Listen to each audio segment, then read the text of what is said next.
What is going on, guys? Welcome to today's video. As you can see by the title, I am starting a mini cut. Yes, a mini cut. It's Wednesday. I need to be cut by Monday because, as you guys know, actually you may not know, but 2 videos ago I said that I am gonna be traveling to bodybuilding.com's headquarters in Boise, Idaho for a Build Your Body campaign shoot. And I'm feeling a little bit flubby, just a little bit. And I know some of you guys are rolling your eyes like, oh my God, Brian, you're in such good shape. But guys, if I'm gonna have my own workout program on a fitness website, I have to have an impressive physique. So long story short, the next 5 days, I'm gonna be doing a bit of a cut. So we'll run through that a bit in this video, what I'm gonna be doing to do that. Also in this video is Cooper. You can see him right here. And with that being said, I have something exciting I wanna show you guys.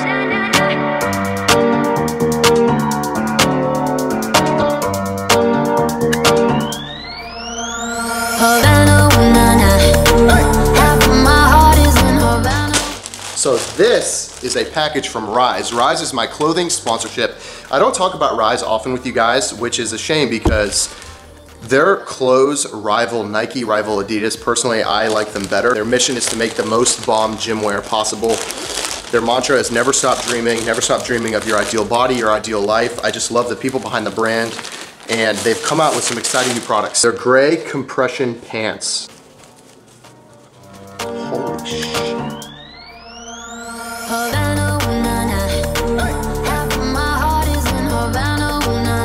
Black compression gear. You can see they have, I'm not sure if you can tell, but they have these ribbed accents right here that are a bit rubberized, still stretchy. Subtle logo, I'm all about the subtle logos and they crush it with it. Just slight Rhys logo right here. I used to question brands that would market their clothes online and through Instagram, through social media primarily. So I just put I was so skeptical, and I guess a little bit cynical, can these really be that nice? You have no idea. You have no idea what you're missing. I don't go to Dick's anymore. I don't go to Dick's Sporting Goods. I don't go to these oh my God. So these are the compression shorts. I've worn Under Armour compression shorts, but never these. Super nice, super nice. Do you wear these alone to the gym? Just can I wear those on a leg day? Is that weird? Probably is weird, huh?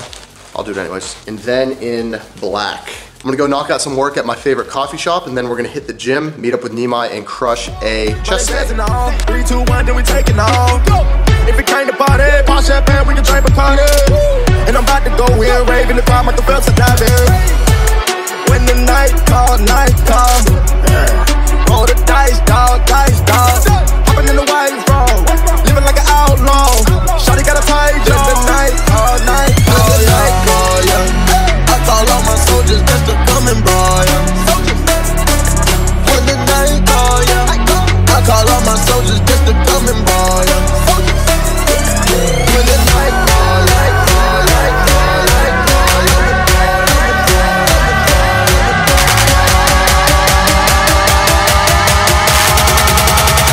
big back in, I mean never did.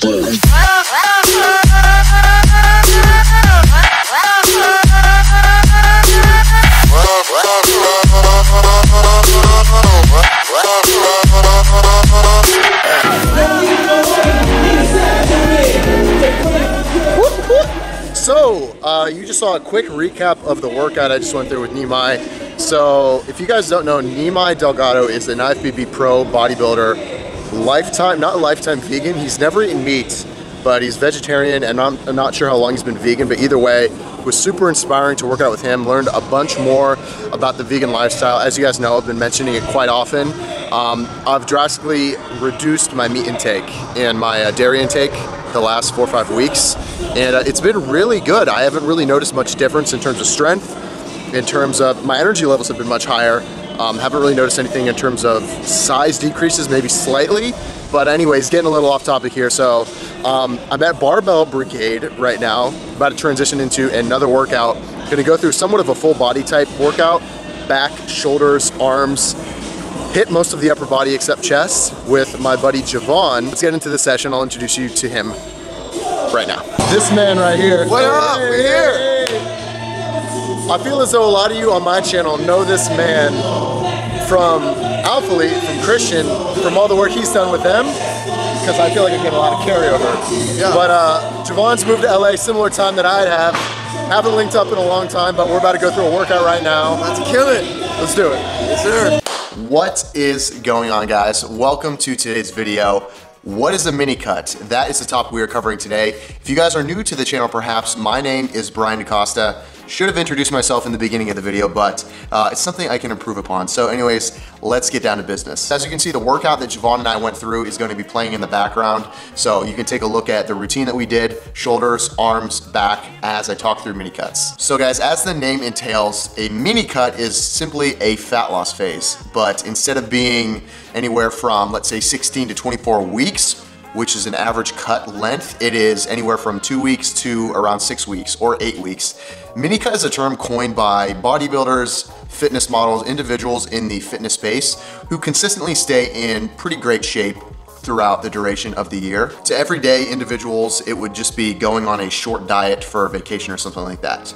And that brings me to my second point about mini cuts. There's really two occasions when it's appropriate to do a mini cut. The first one is during a bulk phase when the athlete is actively trying to gain muscle, and along with gaining that muscle, eating in a caloric surplus, fat is also being gained in that process. You can't just gain pure muscle, as we know, especially if you're taking in more calories than your body needs to stay the same weight. You will gain fat, and to mitigate that fat that is gained, in the middle of that bulk phase, we can implement a mini cut, right? And we can lower our calories, go into a caloric deficit for 2 weeks, maybe a month, to mitigate that fat gain, and then transition back into the bulk again, back into the caloric surplus to continue gaining the muscle, and with goals of gaining the strength without the fat levels creeping up, the body fat creeping up. That's the first. Second is if you're preparing for an event, if you're preparing for, you know, a vacation at the beach, a cruise, or, you know, athletes, a photo shoot perhaps,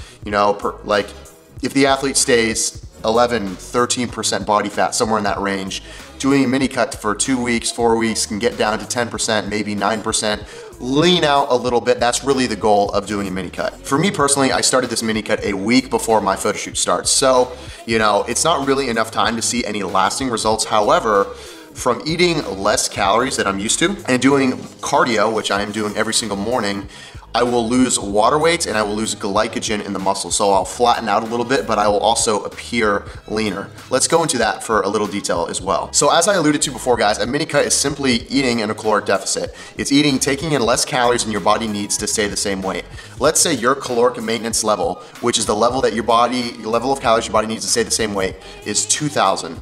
You know, entering a mini cut is the same as entering any other fat loss phase. It's lowering your calories by 300 to 500 calories, so maybe down to 1,500 calories. However, in a mini cut phase, you can arguably go a little lower, make it a little more drastic because it is a shorter period of time. So let's say a 700 calorie deficit. So you can go from 2,000 down to 1,300 for a period of a week or 2 weeks. Not only have I been eating a bit less, I have been doing cardio in the morning for 30 minutes, which has been burning excess calories, putting me further into a caloric deficit, burning extra fat. When it comes to how I'm gonna create that caloric deficit, I did allude to the fact that 1, cardio is happening now. 2, resistance training. We don't often think of resistance training as heavily taxing and burning a lot of calories, but it burns a ton of calories. Third thing is through diet, right? I'm reducing the amount of food I'm taking in. So we can do that in many ways, right? We can make sure the portion sizes of the foods we're taking in are smaller. So our meals, make sure they're smaller. Instead of 8 ounces of chicken, have 4, have 6. Instead of 2 cups of rice, have a cup and a half, have 1 cup. Or we can have the same size meals and just cut out 1 meal. So personally, what I'm doing is I'm not eating breakfast in the morning. I'm never a big breakfast guy, but all I'm doing is a shake, and then I'm not eating until around noon to 1 p.m. Then I'm having 2 bigger meals towards the end of the day. So shake, meal, and then maybe perhaps a little dessert, something sweet towards the end of the day. I'm not counting calories, guys. I'm just watching my portion sizes, not eating as much in the morning, and that alone has me leaning out a little bit for my shoot with bodybuilder.com.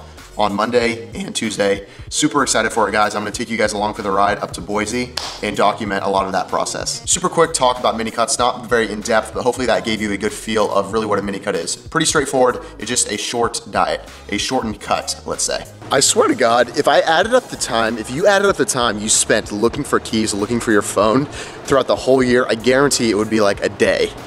Just a day of your life you'll never get back. I think about these things because I spend so much time digging through my damn bag. Where's my key? Yeah, man.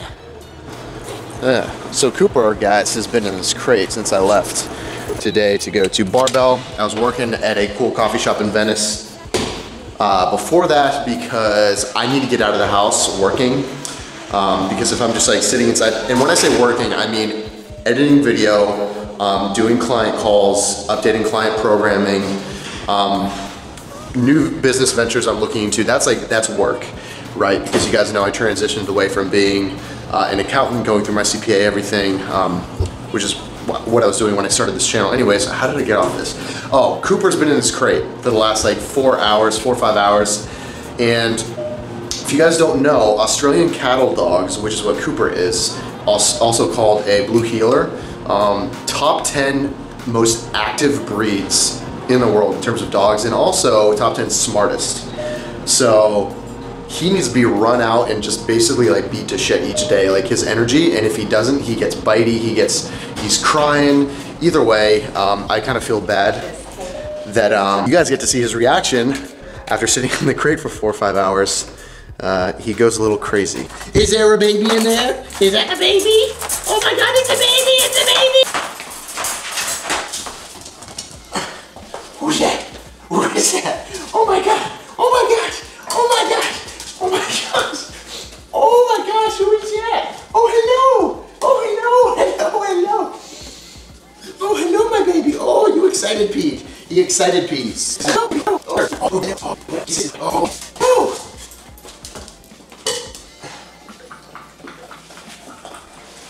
Oh yes, oh yes, oh good boy, oh good boy, oh good boy. You wanna play catch? We'll go play catch in the hall. You ready?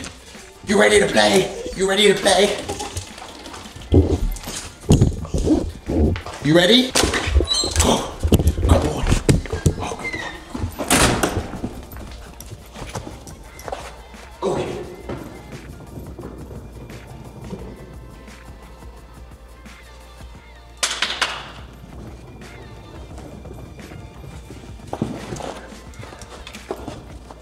Sit. Go get it. Go get it.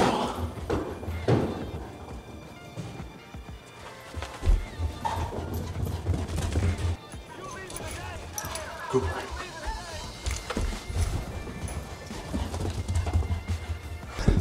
Guys, I'm looking at the hallways of my apartment building are so, not only are they so long, they're extremely wide.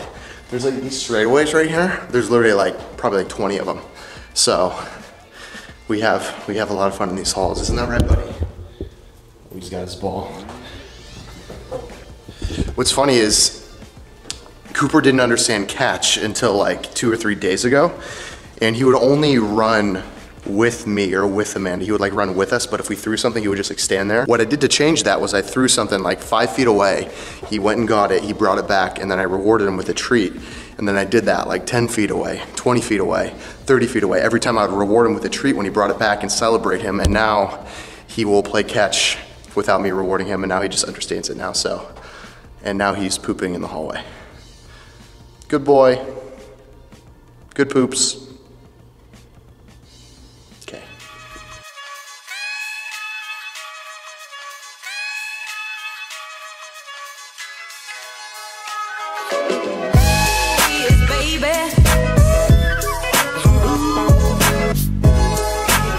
You look good to see.